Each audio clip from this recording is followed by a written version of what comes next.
ایک گاؤں میں 3 بہنیں رہا کرتی تھی۔ تینوں بہت غریب تھی اور چرخہ کاٹ کر گزارا کرتی تھی۔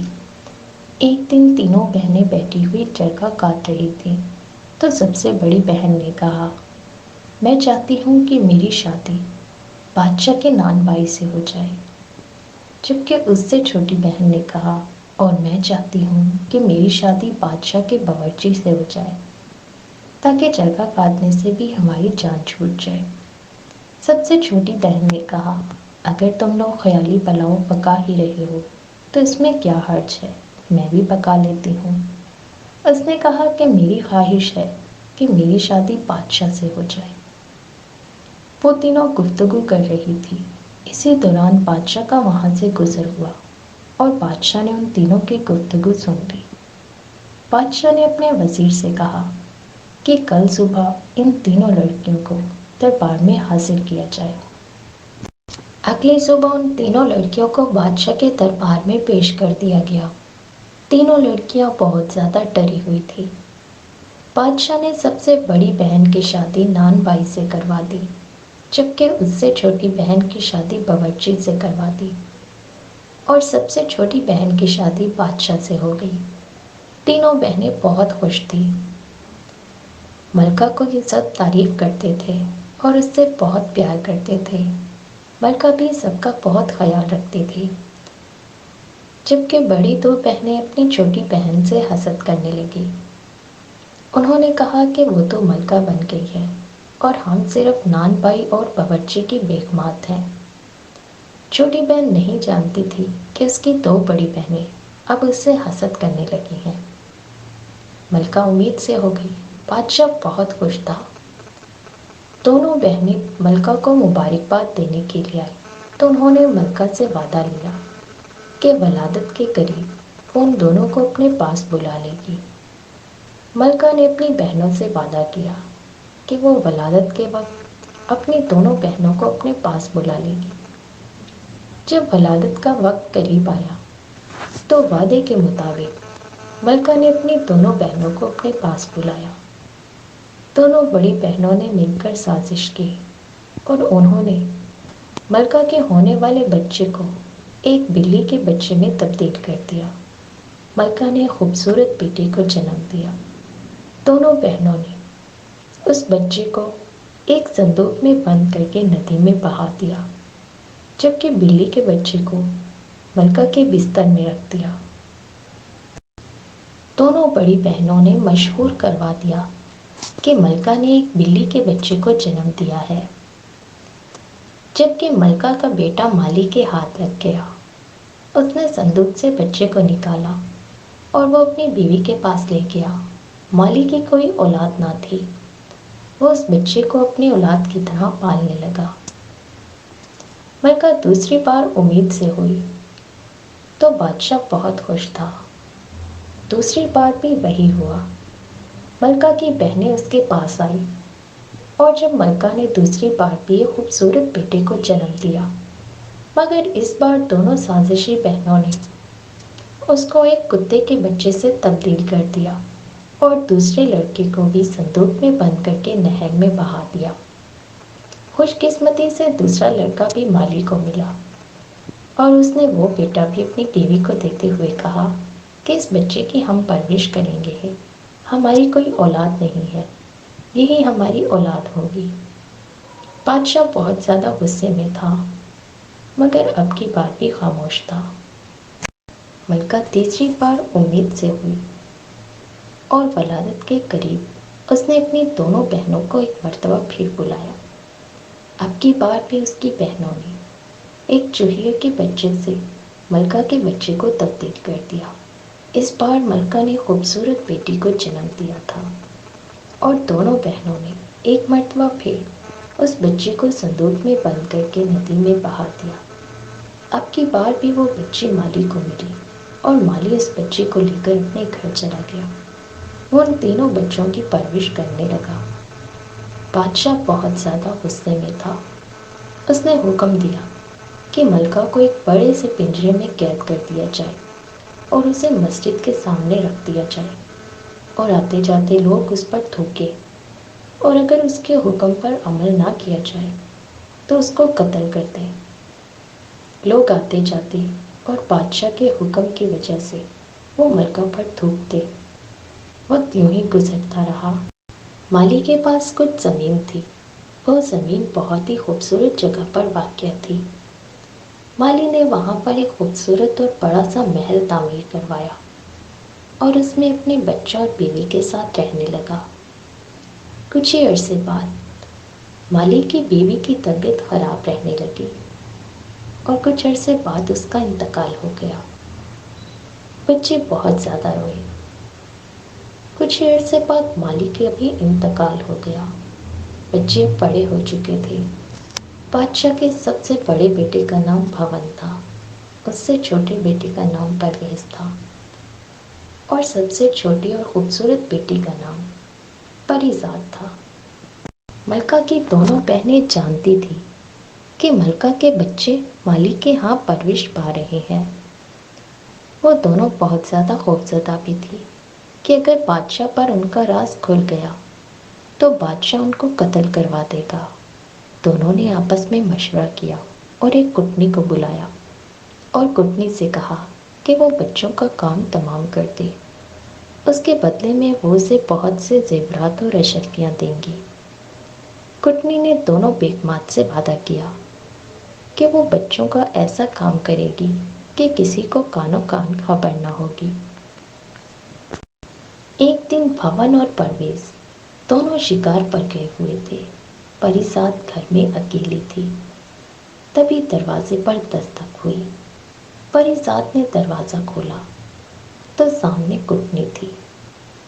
پریزاد نے اس بوڑھی عورت کو اپنے گھر میں بلایا۔ بوڑھی عورت نے پریزاد سے چائے نماز مانگا تو پریزاد اس سے بہت متاثر ہوئی۔ پریزاد نے اسے کھانے کے لیے کھانا بھی دیا اور اسے ساتھ لے کر اپنے باغ میں چلی آئی۔ کٹنی نے جب باغ کو دیکھا تو اس نے پریزاد سے کہا، تمہارا باغ بہت خوبصورت ہے مگر اس میں کچھ چیزوں کی کمی ہے۔ پریزاد نے جلدی سے پوچھا کہ آخر اس باغ میں کس چیز کی کمی ہے؟ تو کٹنی نے کہا، گاتا درخت، بولنے والی چڑیا اور سنہرا چشمہ۔ پریزاد نے اس سے پوچھا کہ آخر وہ تینوں چیزیں اسے کہاں سے ملے گی؟ تو کٹنی نے بتایا کہ وہ بہت دور ہیں۔ مگر پریزاد نے اصرار کیا تو کٹنی نے اس جگہ کا راستہ پریزاد کو بتا دیا۔ وہ کٹنی وہاں سے چلی گئی۔ شام کو جب بھون اور پرویز واپس آئے تو اپنی بہن کو اداس پایا۔ بھون اور پرویز نے پریزاد سے پوچھا کہ آخر وہ اداس کیوں ہے؟ پریزاد نے سارا قصہ اپنے بھائیوں کو بتایا تو بھون نے پریزاد سے کہا، تمہارے لیے وہ چیزیں میں لے کر آؤں گا۔ بھون نے اپنا رخت سفر باندھا اور پریزاد کو اپنا خنجر نکال کر دیتے ہوئے کہا، اگر یہ خنجر زنگ آلود ہو جائے تو سمجھ جانا کہ میں مشکل میں ہوں، اور اگر یہ خنجر خون آلود ہو جائے تو سمجھ جانا کہ میں اس دنیا میں موجود نہیں ہوں۔ پریزاد نے روتے ہوئے اپنے بھائی کو رخصت کیا۔ بھون مسلسل 21 روز تک چلتا رہا اور 21ویں روز وہ ایک بہت بڑے جنگل میں پہنچا۔ اسے ایک بوڑھا بابا دکھائی دیا۔ وہ اس کے قریب گیا تو اس نے دیکھا کہ بوڑھا بابا کی داڑھی بہت زیادہ بڑھی ہوئی ہے۔ بھون نے بوڑھے بابا کی داڑھی کا خط بنایا اور اسے اپنا کھانا بھی دیا۔ بوڑھا بابا اس سے بہت خوش ہوا اور اس نے اس سے آنے کا مقصد پوچھا تو بھون نے سارا قصہ سنایا۔ بابا نے بھون کو وہاں جانے سے بہت منع کیا مگر بھون نہ مانا۔ تو بابا نے اپنی گٹری سے ایک گیند نکال کر بھون کو دیتے ہوئے کہا، اس گیند کو نیچے زمین پر رکھنا، یہ تمہیں راستہ بتائے گی، مگر یاد رکھنا کہ چلتے ہوئے تمہیں پیچھے مڑ کر نہیں دیکھنا، نہیں تو تم پتھر کے ہو جاؤ گے۔ بھون نے بابا کا شکریہ ادا کیا اور اپنے راستے کی جانب چلنے لگا۔ کچھ ہی دور جا کر